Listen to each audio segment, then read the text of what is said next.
नमस्कार, स्वागत है आप सभी का। मैं हूं आपके साथ कुमार कुणाल धीरज। आज आप हमारी खास पेशकश देख रहे हैं और इसका टॉपिक है झारखंड की जंग। जी हां, बिल्कुल सही सुना आपने। झारखंड में चुनाव से पहले ही अब सियासी बिसात मानो बिछने लगी है। बीजेपी मिशन झारखंड में शिद्दत के साथ जुट गई है। बीजेपी पार्टी झारखंड को जीतने के लिए जो भी साम दाम दंड भेद अपनाना पड़ रहा है वह सबका इस्तेमाल कर रही है। यही वजह है कि वह जेएमएम के बड़े नेता और पूर्व सीएम चंपई सोरेन को तोड़ने में कामयाब होती दिख रही है। दरअसल झारखंड के पूर्व मुख्यमंत्री चंपई सोरेन के बीजेपी में शामिल होने पर अब मुहर लग गई है। वो 30 अगस्त को आधिकारिक रूप से पार्टी की सदस्यता लेंगे। दिल्ली में गृह मंत्री अमित शाह से मुलाकात के बाद झारखंड मुक्ति मोर्चा के बागी वरिष्ठ नेता चंपई सोरेन के बीजेपी में शामिल होने पर फैसला हुआ है। असम के मुख्यमंत्री हिमंता बिस्वा शर्मा ने एक्स पर एक पोस्ट किया है और उसकी पुष्टि की है। अब ऐसी भी चर्चा है कि 30 अगस्त को चंपई सोरेन के साथ साथ जेएमएम के कई बड़े नेता भी बीजेपी में उनके साथ शामिल हो सकते हैं। हिमंता बिस्वा शर्मा ने एक्स पर एक पोस्ट शेयर किया। इसमें गृह मंत्री अमित शाह और चंपई सोरेन की मुलाकात की तस्वीर के साथ उन्होंने लिखा, झारखंड के पूर्व मुख्यमंत्री और हमारे देश के प्रतिष्ठित आदिवासी नेता चंपई सोरेन जी ने कुछ समय पहले माननीय केंद्रीय गृह मंत्री अमित शाह जी से मुलाकात की। वो आधिकारिक तौर पर 30 अगस्त को रांची में बीजेपी में शामिल होंगे। बता दें कि इससे पहले कयास लगाए जा रहे थे कि चंपई सोरेन अपनी अलग पार्टी बना सकते हैं और आगामी झारखंड विधानसभा चुनावों में बीजेपी के साथ गठबंधन में चुनाव लड़ सकते हैं। जेएमएम से इस्तीफा देने के बाद उन्होंने 3 विकल्प बताए थे। उन्होंने कहा था कि मैं राजनीति से संन्यास नहीं लूंगा। मैंने 3 विकल्प बनाए थे, रिटायरमेंट, संगठन या दोस्त। मैं रिटायर नहीं होऊंगा, मैं पार्टी को मजबूत करूंगा, नई पार्टी बनाऊंगा और अगर रास्ते में कोई अच्छा दोस्त मिलता है तो उसके साथ आगे बढ़ूंगा। वहीं ऑल झारखंड स्टूडेंट्स यूनियन यानी आजसू बीजेपी से मिलकर आगामी झारखंड विधानसभा चुनाव लड़ेगी। दोनों दलों के बीच इसको लेकर सहमति भी बन गई है। आजसू नेता और झारखंड के पूर्व डिप्टी सीएम सुदेश महतो ने गृह मंत्री अमित शाह के साथ मुलाकात के बाद दिल्ली में इसका ऐलान किया। पिछले विधानसभा चुनाव में बीजेपी और आजसू ने अलग अलग चुनाव लड़ा था। आजसू ने 50 से अधिक सीटों पर अपने उम्मीदवार उतार दिए थे। बीजेपी और आजसू दोनों ही दलों को गठबंधन टूटने का नुकसान उठाना पड़ा था। बीजेपी को सत्ता गंवानी पड़ी थी। हालांकि हाल ही में संपन्न हुए लोकसभा चुनाव में दोनों दल फिर से साथ आ गए थे। गृह मंत्री अमित शाह से मुलाकात के बाद असम के मुख्यमंत्री हिमंता बिस्वा शर्मा से भी आजसू प्रमुख मिलेंगे।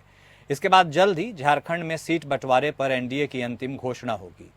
झारखंड विधानसभा चुनाव में एनडीए सहयोगी दल आजसू ने इस बार पिछले चुनाव के मुकाबले ज्यादा सीटों पर लड़ने की दावेदारी पेश की है। सूत्रों के मुताबिक गृह मंत्री अमित शाह से मुलाकात के दौरान झारखंड में एनडीए की सहयोगी दल आजसू ने राज्य में 81 में से 14 सीटों की मांग की है, जहां पर वो खुद चुनाव लड़ना चाहती है।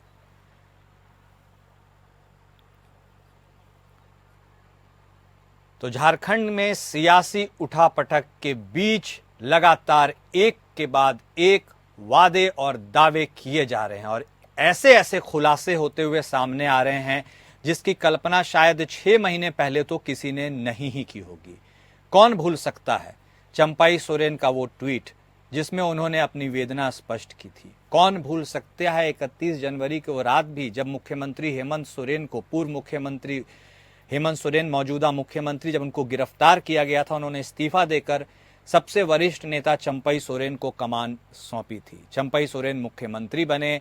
उन्होंने तकरीबन 5 महीने का कार्यकाल भी चलाया। इसी बीच मौजूदा मुख्यमंत्री हेमंत सोरेन को जमानत मिली, वो जेल से बाहर आए। विधायक दल की बैठक हुई, सर्वसम्मति से फिर से हेमंत सोरेन को विधायक दल का नेता चुना गया। मुख्यमंत्री के रूप में उन्होंने शपथ ली।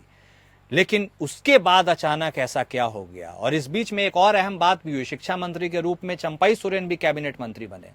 लेकिन उसके बाद ऐसी क्या परिस्थितियां उत्पन्न हो गई? इन परिस्थितियों के पीछे कौन सी ऐसी बात हुई जिसके चलते सबसे कद्दावर नेता माने जाने वाले चंपई सोरेन जेएमएम के अब ये फैसला लेने पर आतुर है? और ये इस बेहद खास मुद्दे पर बातचीत करने के लिए हमारे साथ 3 खास मेहमान जुड़ चुके हैं। हमारे पास बीजेपी की तरफ से प्रवक्ता राफिया नाज जी जुड़ी हैं, तो वहीं झारखंड मुक्ति मोर्चा की तरफ से डॉक्टर नीलम मिश्रा जी जुड़ी हैं, और फोन पर ऑल झारखंड स्टूडेंट यूनियन की ओर से राष्ट्रीय महासचिव और central spokesperson doctor Devsharan Bhagat साहब भी जुड़ चुके हैं। आप तीनों खास मेहमान का हमारे इस खास पेशकश में स्वागत है। सबसे पहले तो मैं राफिया जी आप ही के पास आना चाहूंगा। बहुत ही अहम सवाल है और यह सवाल बनता भी है कि आप दूसरे के परिवार को तोड़कर आखिर किस परिवारवाद की बात करते हैं। एक तरफ तो आप परिवारवाद का निशाना लगाते हैं विपक्षी पे, फिर उन्हीं परिवार के लोगों को तोड़कर अपना परिवारवाद बढ़ाते हैं। ये कैसा परिवारवाद है और इसकी क्या परिभाषा है? मौजूदा एग्जाम्पल चंपई सोरेन है जिनके ऊपर आज हम बात कर रहे हैं। Over to you Rafia. देखिए, सबसे पहली बात मैं ये बता दूं कि भारतीय जनता पार्टी कभी किसी का परिवार को तोड़ती नहीं है। हम भारतीय जनता पार्टी के लोग सभी राष्ट्रवाद पे विश्वास करते हैं और भारतीय जनता पार्टी में सभी का स्वागत है, कोई भी आ सकता है। और जो परिवारवाद की बात कर रहे हैं आप, तो वो परिवारवाद को से स्पष्ट दिखता है। तरीके से 6 महीने का ही इलेक्शन का टाइम बचा हुआ था, पर चंपई सोरेन जी को आखिर मुख्यमंत्री पद से इस्तीफा क्यों दिलवाया गया? परिवारवाद की वजह से ही ना, ताकि जो शिबू सोरेन के परिवार के लोग हैं, सोरेन जी उनके बेटे हैं, वो मुख्यमंत्री फिर से बने। आखिर क्या ऐसे जल्दबाजी थी कि अगर मुख्यमंत्री रहने थे तो क्या कुछ बेहतर? आपको याद दिलाना चाहूंगी, आज से 2 महीने पहले एक रैली हुई,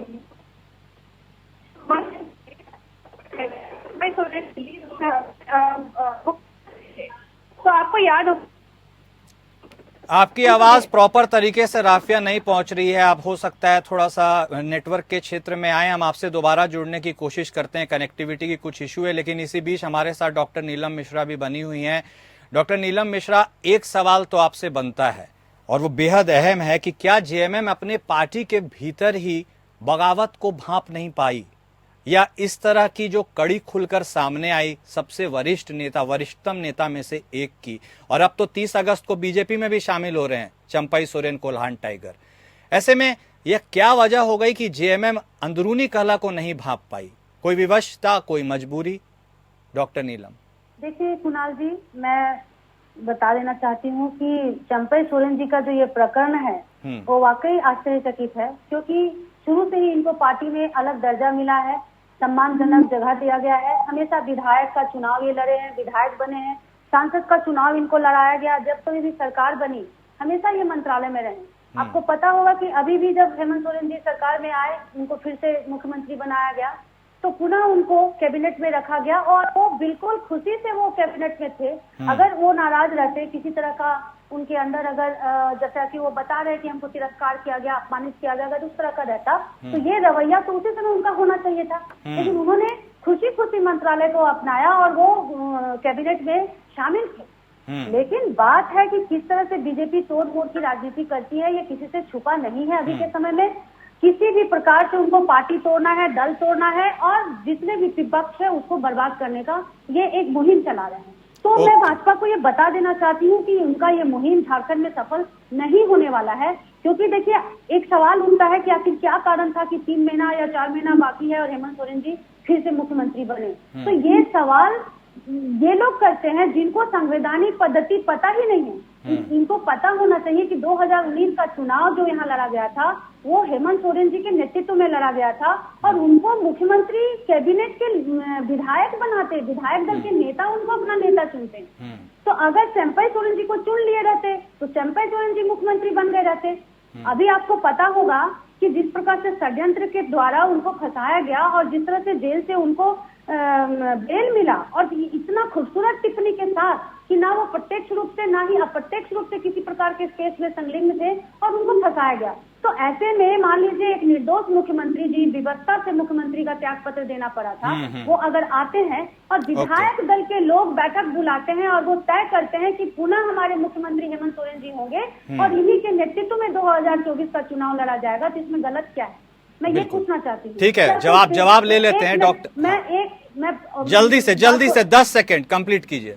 जी बिल्कुल, तो ये समझ आना चाहिए। और दूसरी बात है कि चंपई सोरेन जी को हमेशा से सम्मान मिला है, लेकिन ये खबर हेमंत सोरेन जी को मिल चुका था, विधायक दल के लोगों को मिल चुका था कि ये बीजेपी के ट्रैक में आ रहे हैं पिछले 6 महीने से। अभी देखिए हेमंता बिस्व शर्मा जी खुद स्वीकार किए हैं कि पिछले 6 महीने से वो चंपई सोरेन जी के संपर्क में थे, और ये खबर खुफिया एजेंसी के द्वारा मिल चुका था पार्टी के लोगों को, जिसके कारण ही लोग उनको हटाना चाहा, क्योंकि उनके नेतृत्व में चुनाव लड़ना हमारे लिए खतरे से खाली था, जिसके कारण ही उनको हटाया गया। ठीक है, ओके। राफिया नाज जी, आपसे बीच में संपर्क ठीक से नहीं स्थापित हो पाया था, आप अपनी बात कंप्लीट कीजिए। लेकिन एक बात तो वाजिब है, ये बात सच है, 4 जुलाई को मुख्यमंत्री के रूप में हेमंत सोरेन शपथ लेते हैं। चंपई सोरेन का ट्वीट आता है 18 अगस्त को। आहत थे तो इतना वक्त लग गया उस जो आहत हैं उस वेदना को प्रकट करने में, या फिर जो आप वहां पर कैंप किए हुए हैं असम के सीएम, जैसा कि बता रही हैं जेएमएम की प्रवक्ता कि आपके तो पुराने तोड़ने और मरोड़ने की आदत है, उसके ऊपर कुछ कहना चाहती हैं तो कहिए, बात कंप्लीट कीजिए। भारतीय जनता पार्टी कभी भी तोड़ने और मरोड़ने का, मैं फिर से बोल दूं, काम नहीं करती है। हम अच्छा। एकजुटता और अखंडता पे विश्वास करते हैं, और भारतीय जनता पार्टी में सभी का स्वागत है। ऐसा नहीं है कि मतलब उनका जो अंदर का तकलीफ है वो भी हाल के दिनों में दिखा होगा। आपको मैं याद दिला दूं कि 2 महीने पहले जो राहुल गांधी जी ने रैली किया था झारखंड में, किस प्रकार से मंच पे सभी बैठे थे और बतौर मुख्यमंत्री चंपईदा मंच पे थे। उस समय जब राहुल गांधी भाषण देने के लिए जा रहे थे, तब आपको याद होगा कि किस तरीके से मंच से उनको पुशबैक पीछे की तरफ धक्का देते हुए राहुल गांधी मंच की तरफ भाषण देने के लिए जा रहे थे। क्या एक आदिवासी बेटा, एक आदिवासी झारखंडी बेटा का क्या इतना ही इज्जत रहता है राहुल गांधी और इन कांग्रेस और नहीं? तो आपका आरोप कांग्रेस पर है या फिर जेएमएम पर है? क्या उस समय मुख्यमंत्री हेमंत सोरेन भी मंच पे थे? नहीं थे ना? पर मेरा आरोप है। हाँ। इसलिए क्योंकि देखिए झारखंड में इंडी गठबंधन की सरकार है, जेएमएम और कांग्रेस की सरकार है यहाँ पे। हाँ। तो जवाब तो दोनों को देना पड़ेगा ना। हाँ। कि आखिर क्या इतने दिनों से, देखिए कोई भी किसी भी पार्टी पे रहता है, इस तरीके का अगर वो टॉर्चर करेंगे तो एक लिमिट तक इंसान बर्दाश्त करता है। जब लिमिट से बियॉन्ड जाता है तो कोई भी अपने गुस्सा को प्रकट करेगा ही, कोई भी सामने आकर के बोलेगा ही। उसी आपको याद होगा कि गीता कोड़ा जी जब हमारी पार्टी में आए थे तब उन्होंने भी कहा था कि किस तरीके से उनको पार्टी के अंदर सहना पड़ा और किस तरीके से कुटन हुआ। तो साफ तौर पे यही जाहिर है कि जेएमएम आखिर क्यों इस तरीके से अपने नेताओं को, चाहे वो झारखंडी बेटा क्यों हो, चाहे वो झारखंडी बेटी क्यों ना हो, क्यों इस तरीके से टॉर्चर करती है कि उनको मतलब पार्टी से उनको छोड़ करके जाना पड़ता। और मेरी बहन जो कह रही थी कि लैक ऑफ नॉलेज, तो लैक ऑफ नॉलेज शायद इनको होगा कि आखिर 6 महीने का क्यों ऐसा टेन्योर रहा कि उनको 6 महीने के टेन्योर में उनको हटाया गया। कहीं भी लेकिन राफिया जी देखिए, नहीं एक आपने 6 महीने की बात छेड़ी है तो मैं आपको बता देता हूँ, बीजेपी ने भी ऐसा कई बार किया। एग्जाम्पल्स हैं मेरे पास और अनगिनत हैं। यदि बात करें कर्नाटक में तो येदियुरप्पा को हटा के आपने बोम्मई को बनाया था सीएम। यदि बात करें हरियाणा में तो रुक सुन लीजिए, मनोहर लाल खट्टर को हटा के आपने नायब सिंह सैनी को बनाया था। यदि बात करें मध्य प्रदेश की तो वहां पर शिवराज सिंह चौहान जो सबसे मेन कंटेंडर थे उनको हटा करके आपने मोहन। आप करते हैं तो ठीक, हेमंत ने कर दिया तो गलत। ये कैसे न्याय की परिभाषा है? एक बात मैं आपको भी याद दिला दूं, हाँ। नीलम जी को भी याद दिला दूं कि जिन लोग मतलब वो जो रिप्लेस होकर के बने थे मुख्यमंत्री, और अभी में बहुत जमीन आसमान का फर्क है कि जेल की सजा काट करके, ठीक है ना, बेल पे बाहर निकल के आरोप साबित नहीं हुए हैं, नहीं उस पे हम नहीं जाएंगे। वो एक्यूज्ड है, इज नॉट कन्विक्ट। नहीं वो मैं उनको एक्यूज कह भी नहीं रही हूँ, ठीक है। मैं ये कह रही हूँ कि वो जेल गए ना, उनपे आरोप लगे ना, ठीक है, वो बेल पे छूट करके आए, बेल पर है ना, ही इज नॉट कन्विक्ट, अभी प्रक्रियाधीन है। जल्दी से नीलम मिश्रा। यहाँ पे झारखंड में उन्होंने स्थिति बना करके रख दी है कि यहाँ पे जेपीएससी की 2 बार परीक्षा की वो बात किए थे, पर यहाँ पे जेपीएससी की 2 बार परीक्षा नहीं होने के बावजूद यहाँ पे क्या करवा रहे हैं, वो लाठीचार्ज करवा रहे हैं और यहाँ के छात्रों के ऊपर ही एफआईआर करवा रहे हैं। तो आम क्या यहाँ पे कोई खास कोई भी सुरक्षित नहीं है। 2000 में झारखंड अलग हुआ था और उसके बाद आप भी बीजेपी सी सरकार भी काफी वक्त रही है। जेपीएससी की क्या स्थिति है किसी से छुपी हुई नहीं है।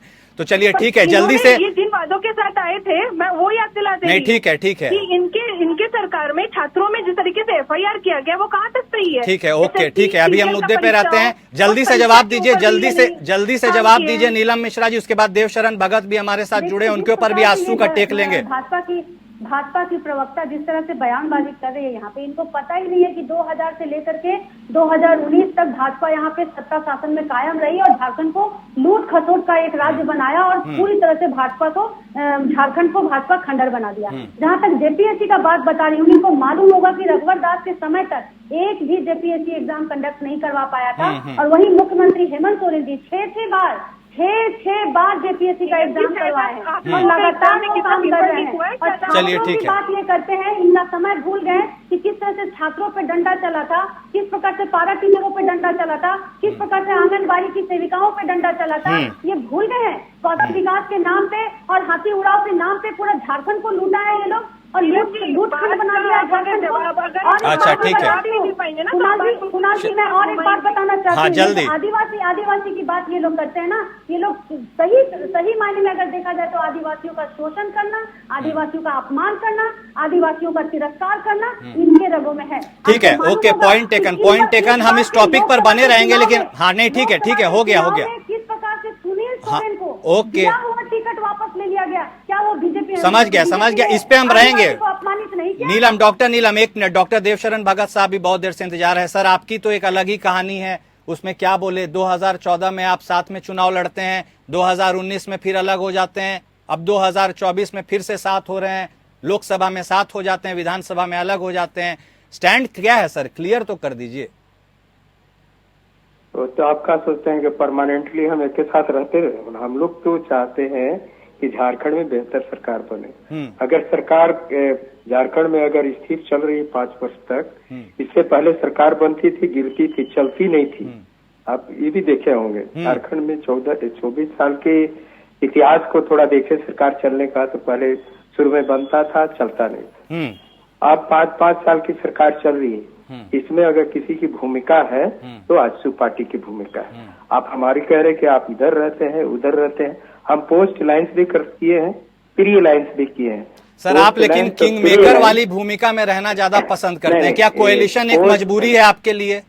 नहीं, पोस्ट अलायंस और प्री अलायंस हम चाहते हैं झारखंड में बेहतर सरकार चले। निश्चित तौर पर हमारा इतिहास को भी थोड़ा देख लीजिएगा, हम लोग संघर्ष आए हुए लोग हैं, ऐसा फ्री फुकट वाला नहीं है कि केवल सत्ता के लिए लुप्त है। हम विषयों को लेकर के हमेशा से मुखर रहे हैं और उन विषयों को लेकर के अभी तक है। क्या आजसू यह भाप गई कि एकला चलो रे की वजह से उसे नुकसान होगा? क्योंकि 2014 में आपने गठबंधन के तहत 5 सीटें निकाली थी और 2019 में 2 सीटें पर सिमट कर आ गई थी, आपको भी नुकसान हुआ था, बीजेपी को। तो क्या आप चाह रहे हैं कि इस बार दोनों साथ में मिलकर के उस नुकसान को पाटा जाए, क्योंकि अकेले चलने में तो किसी को फायदा नहीं है? डॉक्टर देवशरण साहब, स्पष्ट रूप से आपको भी इस चीज का पता है कि वर्तमान जो सरकार ऊपर निकल करके आई है, ये हमारे बिखराव का कारण ही है। ये अपने टैलेंट के आधार पर सरकार नहीं आई, ये हम अलग अलग लड़े, जिसके कारण आज जो झारखंड की जनता को लूट और झूठ का जो फेस करना पड़ रहा है, ये हमारे गलती का परिणाम है। ये हम अपनी ऊंचाई को भी देख लिए और अपनी गहराई को भी नाप लिए और स्पष्ट रूप से इस बार हमने लोकसभा में भी एक साथ लड़ा है, विधानसभा में भी 2024 में एक साथ लड़ेंगे और ये सुनिश्चित करेंगे कि 81 सीट में हम भारी बहुमत से जीत। ठीक है, तो डैमेज कंट्रोल करने की आप बात कर रहे हैं, तो एक बात साफ तौर पर है कि आप नेगोशिएशन के मूड में हैं या डिमांड लिस्ट आपने सौंप दी? 10 सीटों में आपको ऑफर हो रहा था, पिछला बार आप नहीं माने, इस बार 14 है, 14 से कम पे मानेंगे या फिर जो भी होगा साझा गठबंधन के तहत ओके है? कोई डिमांड है सर आपकी? स्पष्ट रूप से इस बार जीत आधार है, बेहतर कैंडिडेट आधार है। इस बार सीट नहीं, जीत, और ज्यादा से ज्यादा सीट हम जीत सके, एनडीए गठबंधन और वर्तमान सरकार को उखाड़ फेंके, यही मुख्य आधार। जो मिले उसमें संतोष कर लेंगे? नहीं, जो मिले नहीं, हम लोग दोनों ये कह रहे हैं, जीत को आधार बनाएंगे। हाँ, तो आपका भी तो कुछ इक्वेशन होगा ना सर, आप कितने सीटों पर मजबूत हैं? आप कहते हैं 25% कुर्मी है, सरकारी कागजों में 16% कुर्मी दिखाया जाता है, कुर्मी करीब 30 सीटों पर अपना प्रभाव छोड़ते हैं, आपका वोट बैंक वही है, आपकी डिमांड क्या है? हाँ, मैंने लोगों का देखने का नजरिया है। हाँ। और लोग इस तरह से सोचते हैं कि सिर्फ उन्हीं इलाकों में है, लेकिन हम 24 जिला के 81 विधानसभा क्षेत्रों में अपना संगठनिक विस्तार किए हैं और संगठन हर जगह मजबूत, और 81 विधानसभा में सक्रिय ढंग से लड़ेंगे, एक साथ लड़ेंगे, ये सुनिश्चित कर देना चाहते हैं। Okay, thank you. अब हम डॉक्टर नीलम मिश्रा आपके पास आते हैं। एक स्पष्ट सवाल है, स्पष्ट जवाब दीजिएगा। क्या चंपई दा के जेएमएम छोड़ने से झारखंड मुक्ति मोर्चा को कोई नुकसान होगा? कोल्हान टाइगर के रूप में जाने जाते हैं। 14 विधानसभा क्षेत्र हैं जो प्रभावित करते हैं, जिसमें से 11 पर आपने जीत दर्ज की थी, 2 पर कांग्रेस ने और 1 निर्दलीय। बीजेपी को एक भी सीट नहीं मिली थी। शायद इसी को टारगेट किया गया है ताकि आपको आपके मजबूत पकड़ के इलाके से ही तोड़ दिया जाए। चंपई दा कितना इफेक्ट करेंगे? डॉक्टर नीलम। देखिए कुणाल जी, मैं स्पष्ट कर दूं कि पार्टी अपने आइडियोलॉजी पे लड़ाई लड़ती है, विचारधारा की लड़ाई लड़ी जाती है पार्टी के द्वारा, और कितने भी दिग्गज लोग आए गए, पार्टी को कभी कोई नुकसान नहीं पहुंचा पाया। क्योंकि आज चंपई सोरेन जी कोल्हान के टाइगर भी अगर कहलाए जाते हैं ना, तो झारखंड मुक्ति मोर्चा के कार्यकर्ताओं के बल पे ही कहलाए जाते हैं। और बिना झारखंड मुक्ति मोर्चा के झंडा के और इसके बैनर तले कितने कितने लोग लड़े, चाहे कोई भी हो, किसी को कभी कोई रिजल्ट नहीं मिला जिस आशा से वो लोग पार्टी छोड़े या निर्दलीय लड़े। आप देखे होंगे, अभी समय कम, मैंने तो पूरा इतिहास बता दूंगी। सीता सोरेन जी का क्या हाल हुआ, लोबिन हेम्ब्रम जी का क्या हाल हुआ, कितने लोग गए, कितने लोग। कुछ नहीं होने वाला है, क्योंकि झारखंड मुक्ति मोर्चा की पकड़ पूरे झारखंड में जमीनी स्तर पे है और लोग दिल से चाहते हैं झारखंड मुक्ति मोर्चा को। और झारखंड के लोगों को ये विश्वास है कि अगर उनके लिए कोई काम करेगा, उनका भविष्य अगर कहीं सुरक्षित है तो झारखंड मुक्ति मोर्चा के साथ ही सुरक्षित है। क्योंकि जहां तक आंसू की बात है, आंसू तो एक तरह से झारखंड को बेचने का काम किया है। आप देखिए, जल जंगल और जमीन की बात करने को लेकर के ये लोग पार्टी बनाए, यहाँ का हक और अधिकार, यहाँ के युवाओं का हक और अधिकार को लेकर के पार्टी बनाए, लेकिन आज बीजेपी के गोद में जाकर के बैठ गए, जो झारखंडी विरोधी है, जो झारखंडी का हक और अधिकार के विरोधी है, जो 1932 के विरोधी हैं। ये वो पार्टी है जो 1985 का जो यहाँ पर नियम बन रहा था, उसमें ये मेज थपथपा कर उसको सपोर्ट कर रहे थे। ना इनको यहाँ की स्थानीय नीति से कोई लेना देना है, ना यहाँ का शरणा धर्म कोड से लेना देना है, ना यहाँ के SC ST OBC के आरक्षण से इनको कोई लेना देना है, ना स्थानीय नीति से कोई लेना देना है। ठीक है, मतलब जेएमएम को कोई फर्क नहीं पड़ेगा। आज तो पूरी तरह से स्वार्थ से संगठित, ठीक है, ओके, बोलते हैं ना स्वार्थ की राजनीति। Okay, point taken. में सत्ता, जिसके गोद में पावर रहेगा, उसके गोद में ये बैठ के सत्ता का मलाई चखेंगे। ठीक है। और भारतीय जनता पार्टी के ट्रैप में जिस तरह से आंसू फंसा है, ना इधर का ना उधर का। ठीक है, और एक बात मुझे नहीं, हो गया, समझ गए, स्पष्ट हो गया। डॉक्टर राफिया भी रुकी हुई हैं, उनसे भी हम उनका एक क्विक कमेंट लेंगे। राफिया, साफ तौर पर उनका कहना है डॉक्टर नीलम का कि आदिवासी के मन में जेएमएम है, लाख कोई इधर से उधर चल जाए, कार्डर वोट जेएमएम का है, चंपई दा के जाने से कोई फर्क नहीं पड़ेगा, बीजेपी को जो करना है करे। अब आपका टेक क्या है? क्या आपको लगता है चंपई के आने से आपको फायदा होगा? क्योंकि जो पूरा का पूरा कोल्हान क्षेत्र है, वहां पर आपकी मजबूती क्या है, जग जाहिर है।